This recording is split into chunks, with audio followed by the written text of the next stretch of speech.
Something happened this morning that every single person on this planet needs to understand, because it doesn't just affect oil prices or military strategy.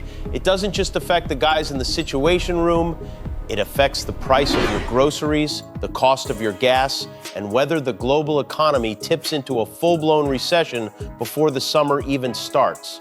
At 6:42 this morning, Eastern Time, the United States military confirmed it had destroyed 16 Iranian mine-laying vessels operating near the Strait of Hormuz.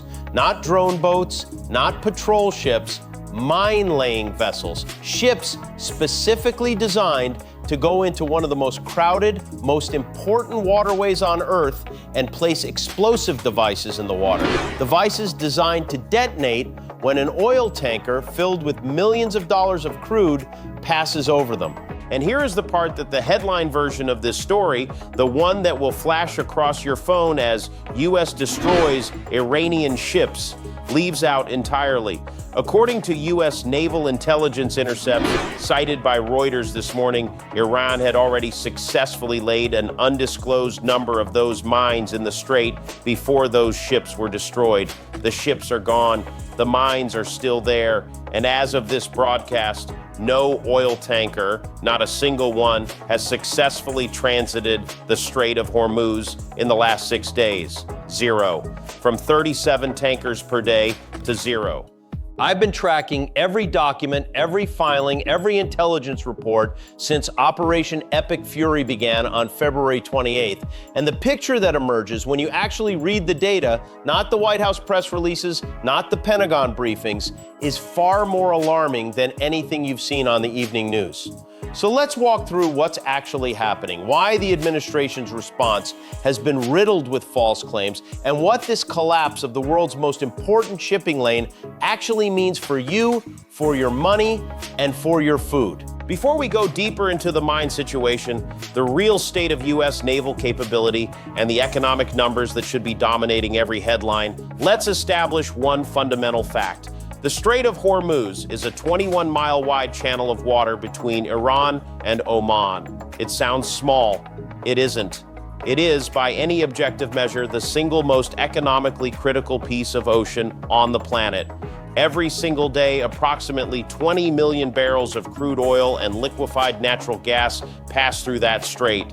That's 20% of the entire world's daily energy consumption. Saudi Arabia's oil goes through it. Iraq's oil goes through it. Kuwait, the UAE, Qatar's LNG, the natural gas that heats homes across Europe and Asia, all of it is funneled through this nautical keyhole. Iran has known this for decades. Iranian military doctrine has long included what strategists call the Hormuz card. The ability to threaten or disrupt the strait is their single most powerful economic weapon. Not their nuclear program, not their missiles, the strait. And as of March the 2nd, 2026, Iran played that card for the first time in history with full operational effect. Let's rewind the tape. February 28th, Operation Epic Fury begins.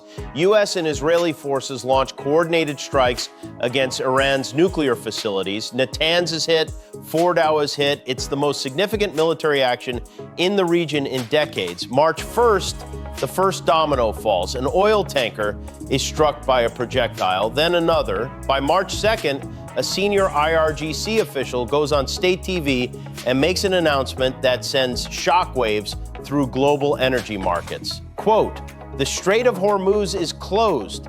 Any vessel attempting to transit will be targeted." Within 4 hours, maritime traffic drops 80%. Insurance companies begin refusing coverage for Gulf voyages entirely. March 3rd, supertankers, the enormous ships that carry 2 million barrels of crude each, begin abandoning planned voyages, turning around in the middle of the ocean.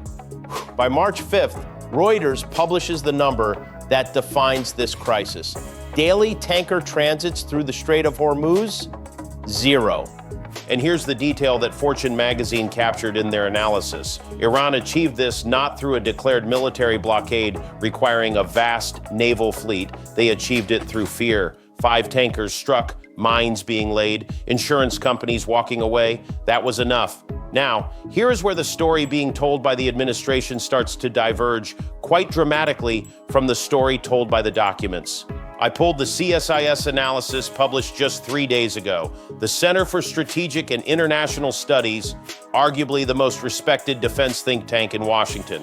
Page 4, direct quote, traffic estimates based on ship tracking data indicate that Iran has so far been largely successful in shutting down traffic through the Strait of Hormuz. Critically, this includes Chinese-flagged vessels. Read that again, not even Beijing is getting through. China depends on Middle Eastern oil for 40% of its supply. They have a strategic partnership with Iran. They were reportedly pre-briefed on this conflict, and even they can't get a tanker through. That tells you everything about how dangerous those waters have become. But here's what really got me. Page 7 of the same CSIS document, and I quote, "The U.S. Navy's current posture in the Gulf does not support sustained escort operations for commercial vessels. The combination of Iranian mine threat, missile capability, and drone swarm tactics creates a threat environment that would require dedicated mine-sweeping operations, sustained aerial coverage, and significant surface vessel commitment before commercial transit becomes viable." Put those pieces together. The world's most important oil lane is shut down. Even Chinese tankers aren't going through. And the U.S. Navy, with 2 carrier strike groups in the region, has said in the assessment of the most respected defense analysts in Washington that it cannot currently escort commercial vessels safely. Now, what nobody is covering in the breathless headlines about $100 oil is the second order effect, the half of this story that could actually be more devastating in the long run. Fertilizer. Nearly half of the world's urea, the primary nitrogen fertilizer that grows the food you eat, passes through the Strait of Hormuz. Qatar is one of the world's largest producers. The shipping lanes that move that fertilizer to the agricultural regions of South Asia, Southeast Asia, and East Africa run directly through that 21-mile strait. And right now, none of that fertilizer is moving.